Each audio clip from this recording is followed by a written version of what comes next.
back to my small little library. Today's video is gonna be mainly about the popular books that I personally disliked reading, but also kind of a little bit of a discussion about not feeling bad about disliking books that people generally like, and coming to terms with different tastes in book, and just because a book is incredibly liked, that you don't have to feel bad about disliking it, because that's something I struggle with a lot, and I'm still learning to kind of get over that. And so yeah, I thought I'd show you a little bit of the books that I personally didn't like as much as they were praised, and yeah, my journey with coming to terms that I can't possibly like every book. For the reason why I'm doing this video now is I personally currently am reading a book that is but it has really good reviews on Goodreads, and I've heard a lot about the book and how good it is supposed to be, and I am nearly done with it. I'm at page 570 or something from 720 pages. And I personally don't enjoy the book, and because that, and because it takes me so long to get through the book because of my feelings, I wanted to talk about this. So yeah, I'm gonna do that book last. The first book I want to talk about is one that was really popular a while back, and it has gone out in some book boxes. And I think it's the first book where I was really near to DNFing it, but I didn't, just because I own 2 copies of it, which, yeah. We don't really have to talk about that fact, but that is Babel. I read this copy, I think. But yeah, I got 2 copies in the Illumicrate and the Fairy Loot box. Sadly, it was the same book in that month, which can happen, you know. But yeah, I personally really disliked the book. For me, the story was really immature, kind of, and the book just gave me a really negative feeling. And for my taste, it is supposed to be a fantasy. It is, everywhere I looked, it was marketed as a fantasy book, but the fantasy aspect is really like an afterthought, really. At least in my opinion. I think I have to like make that clear, but obviously these are only my opinions, and maybe this is fantasy enough for other people, but for me personally, there just wasn't enough fantasy in the book, and it was mostly like a weird history lesson, I would say. Also, it's historical fiction, which I didn't really realize. But yeah, I'm not the biggest fan of historical fiction. That also plays a part in it. But for me, the main problem was that this book is supposed to be a fantasy book, and for me, the fantasy aspect just wasn't there. And I do understand, like, I don't know the name for it, but you know, these mellow fantasy books where you have like a normal world and then there are vampires in it, you know? Fantasy like that. And I can totally understand this, but this one pretty much reels you in with like this part of like it being a magical world where you have like silver you can inscribe, and then it holds bridges together even though they would crumble if it wasn't there, you know, this kind of magic. And you would think that that would be a big part of the book, but it's really just an afterthought for a setting about colonization and really big problems, but in the end for me it just didn't work.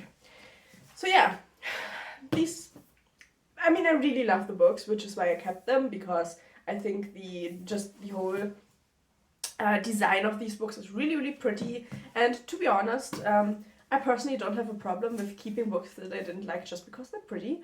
I just like pretty books, and I won't get rid of it because they are really. Then the second book I want to talk about is one I picked up because I saw it online. I think it's one of the first books I really picked up because it was mentioned so much at the time, and that is The Five.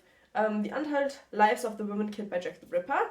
And this was really sold as like this revolutionary tale about the women, and not painting them as such a bad picture as they were back then, because obviously we all know they were supposed to be prostitutes. At least that is what the narrative was all the time.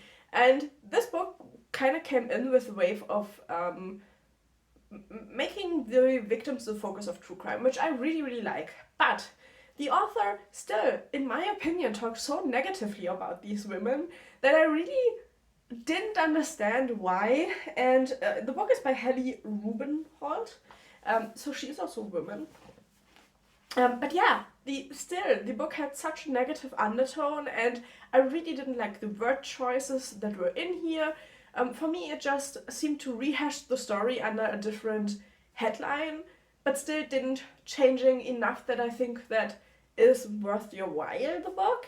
And so yeah, I didn't understand what the hype was, because for me, the narrative in this book, while laying the focus more on the women and trying to find out more about them, didn't portray them in a better light, because the commentary was still so negative, because the comparison was always there. Like, you have um, still the women who are at fault for the situations, even though just society forced them to be in these situations back then. I just didn't like how the book portrayed the women as still being kind of at fault for their predicament, even though the book promised to kind of not do that. So yeah, I didn't understand the hype. I bought it. Yeah. Also, wouldn't recommend. Well, if you, well, I mean, I kind of would recommend it just to see the problems with the book. So maybe we would someday get like a better book about the situation. But then again, I mean, if we have talked about Jack the Ripper so much, maybe it's just time to let that story go, if we're honest. Coming to one book I don't see mentioned a lot, but this book my partner actually bought, and it's called Lamp, The Gospel According to Biff, Christ's Childhood Pal. So yeah, if you are religious, maybe that really isn't the book for you, so maybe skip to the next book. But this is by Christopher Moore, who is pretty much known for his humor. I found this book so unfunny. It's kind of funny in itself, you know, because this book has really good reviews on Goodreads, and in general over the internet. Christopher Moore, his books are really popular, and this is the only one I've read by him, so maybe it's not a fair assessment, but I just don't get his humor. And granted, I have a lot of people tell me I don't have good humor. Can you have bad humor? I don't know. I don't know. I don't find a lot.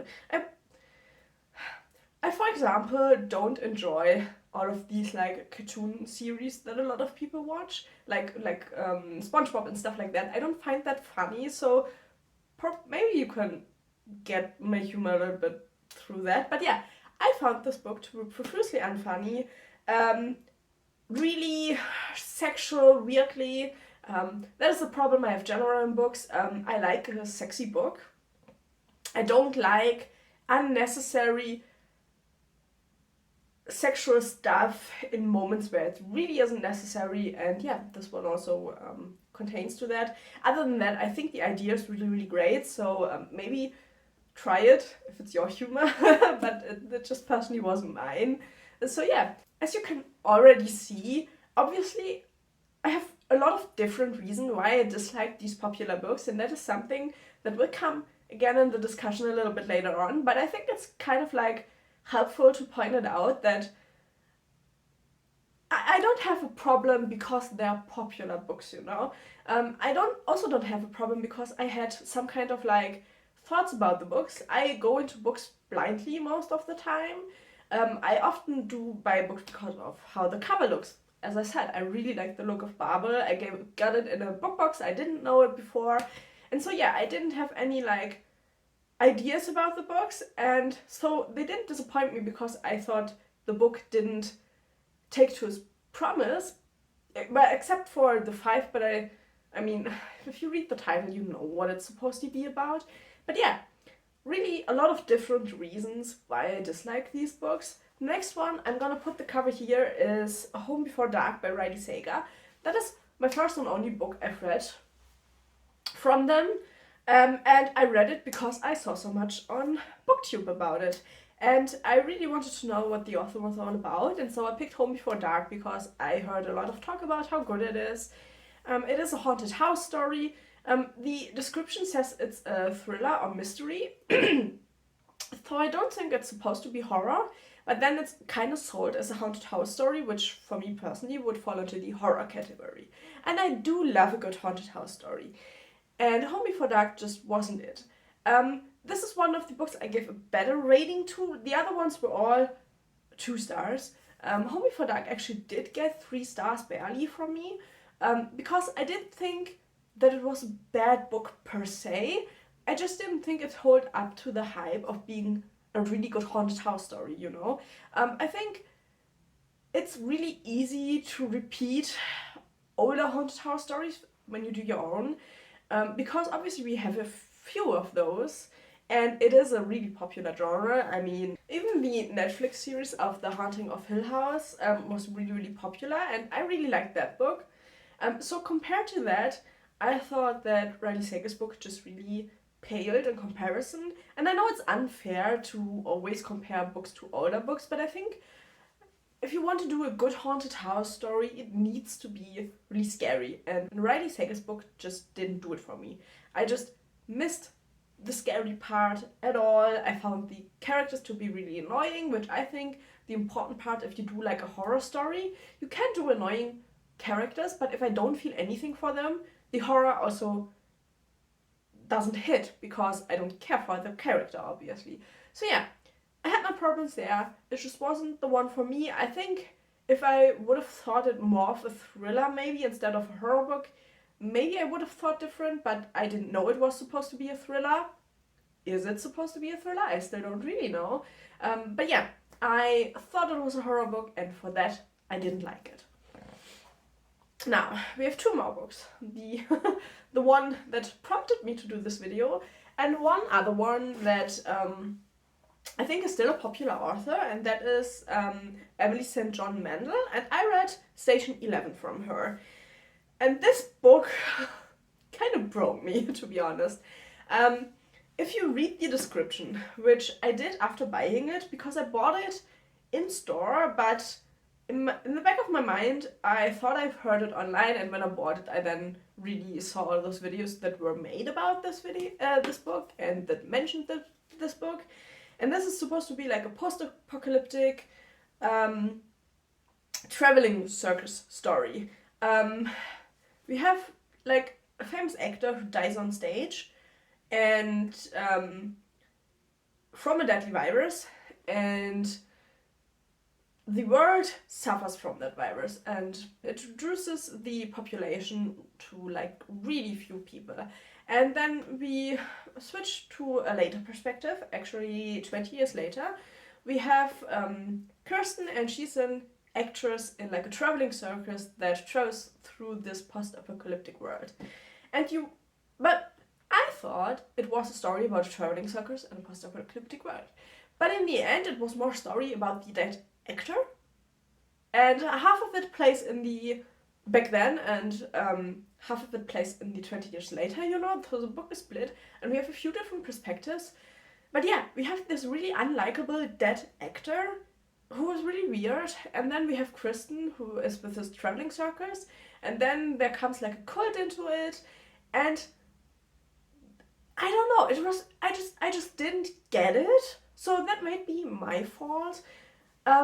But I don't think that it was well done, because I didn't want to know about the actor's life, you know. Half of this book read like a biography of the author, and I personally don't enjoy reading biographies, so that might also be a problem, but I didn't think that this would be like a biography for a lot of it.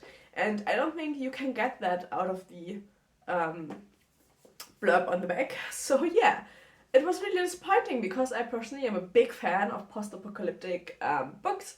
The stories, I really like those. Just like, give me like a realistic, rundown world. Yeah, show me how it is. Don't talk half of the book about when the virus starts. I just want the post-apocalyptic stuff, you know? So yeah, I didn't enjoy it. I actually regretted picking it up, because this one I really thought would waste some money, you know? If you like biographies, I think that might be more your taste, because it really, it's just weird, you know? Yeah, I don't know. I didn't enjoy it, and I'm sad about it. Let's be honest. And now, coming to the book that sparked this video, and that is In the Name of the Wind. This is a really, really, really popular fantasy book, and I didn't pick it up for a long time simply because I didn't know what the story was about, and I didn't pick this up, which kind of ironic, but you know, I just only ever heard that it's good, but never what it was about, which I found kind of weird, but yeah, I mean, it has a lot of great reviews, and so yeah, as you can see, I'm a lot of the way through the book. Also, it's by Patrick Rothfuss, I think he's called. But yeah, as I said, I'm missing like 130 pages, roughly. And I don't know, I can only laugh about it because I think it's so ironic. I really loved the first 300 pages. And my partner also got the audiobook, but he hasn't had the time to listen to it yet. So I was like, for the first 300 pages, I was like, you need to start listening to it. It is so good.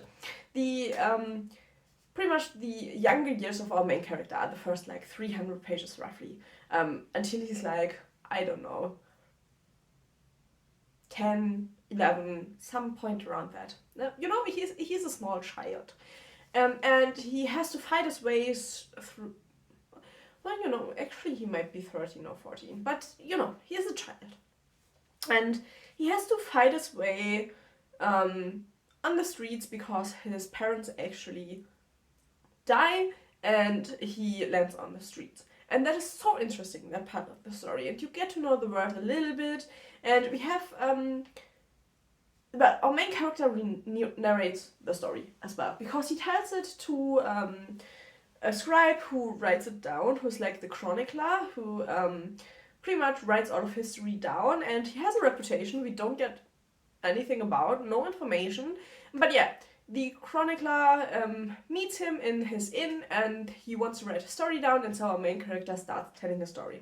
Also, I'm saying the main character, I have no idea how you pronounce this main character's name, so I'm not gonna say it, because I can only be wrong, you know, at that point. But yeah, so our main character tells his own story. We get 300 pages into it. I'm really loving the book.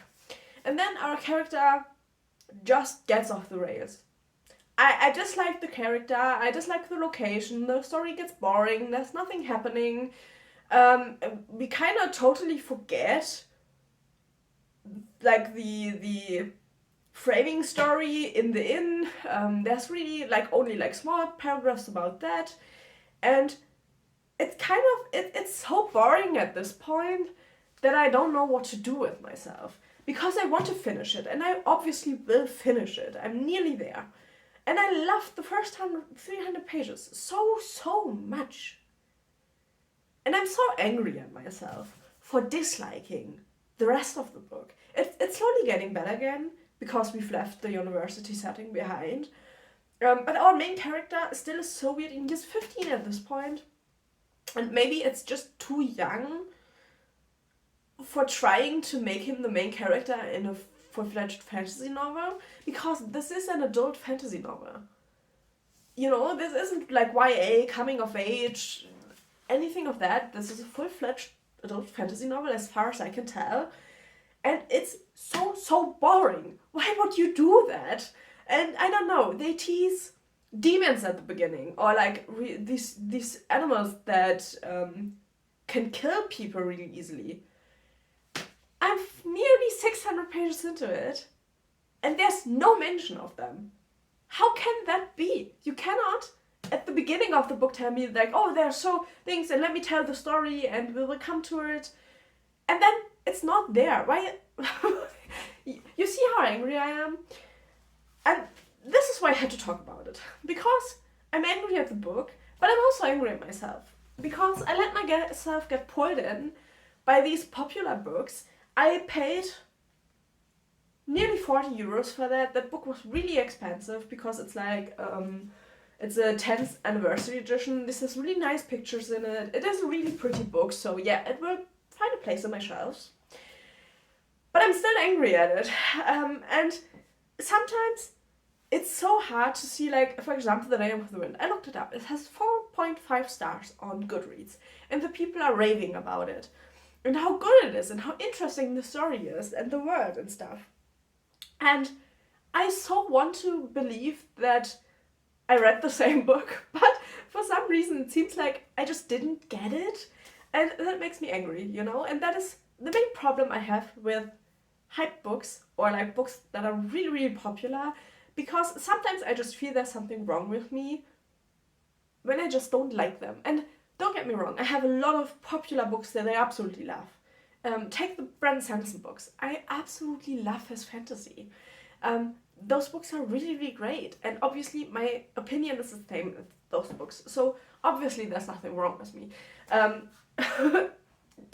don't know. You know, it's just taste. But sometimes I question whether my taste is just not working, you know?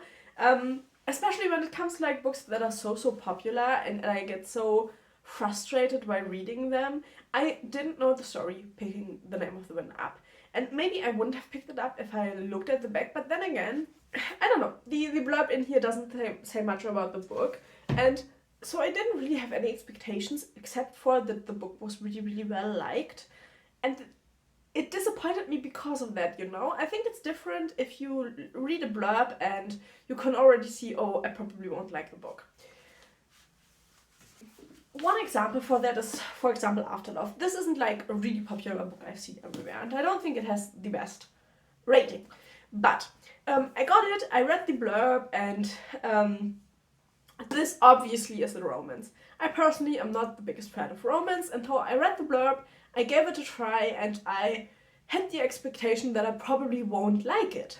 And so I'm fine with not liking it. I DNF'd it, because it's just not a book for me, because I didn't, like, already reading the blurb and seeing that it is a romance, I already knew that there was a big possibility that I wouldn't like it. I'm totally fine with myself finding out that I don't like it. You know, I go into every romance with the hope that I will like it, but the probability that I wouldn't like it. And I was surprised already. One good example for that is The House in the Cerulean Sea. This is a romance novel, definitely.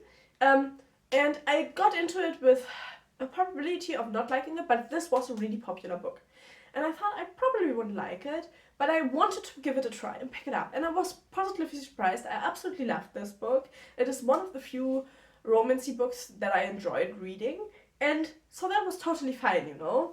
But obviously I wouldn't have been disappointed if I picked it up and I didn't like it. But all of the books I showed you before are all like genres that I really enjoy reading. And I think the problem is if you have like a hype book and you see everyone really loving it and then you go into it without many expectations, but with the one expectation of also loving the book because you love the genre and it's so popular, like what can go wrong, you know? And if that goes wrong, that is the point where I get really annoyed. And sometimes I feel really bad about disliking those books because I'm always like, but all of the other people like it, so why don't I like it, you know? And for me, it has been a really, really hard journey coming to terms with the fact that I can't like every fantasy book. I can try as much as I want, but there will never come a time where I will like all of them, and it doesn't matter how popular a book is, that cannot change my opinion. And but The Name of the Wind really brought me back to the fact that I need to stop putting expectations on books, because it can destroy your reading, you know. I had to take a break from The Name of the Wind. I've read a book in between, like at the halfway point I had to pick up a different book just to not get into a reading slump, because I didn't want to continue with The Name of the Wind, but I wanted to know what it is about. And obviously I still won't really know that, because I feel like you would need to read book 2 as well, and book 3 if it comes out ever. I don't know, I think it's still not out. I know that people are waiting on it and that the author just isn't delivering, which is a totally different topic. But yeah, I won't pick up book 2. There's no way I will that. I don't think that the last 130 pages can change my mind on that. And so yeah, I'm kind of disappointed because I will never know what other people see in the book. I will just know that I don't see it, you know, and I think it's really easy to feel bad about that. The thing is that over the last few years, I've read quite a few books, you know, and obviously my ratings are really mixed, you know. I pick books up that I don't like, I pick books up that I absolutely love, and obviously I know that I can't love every book.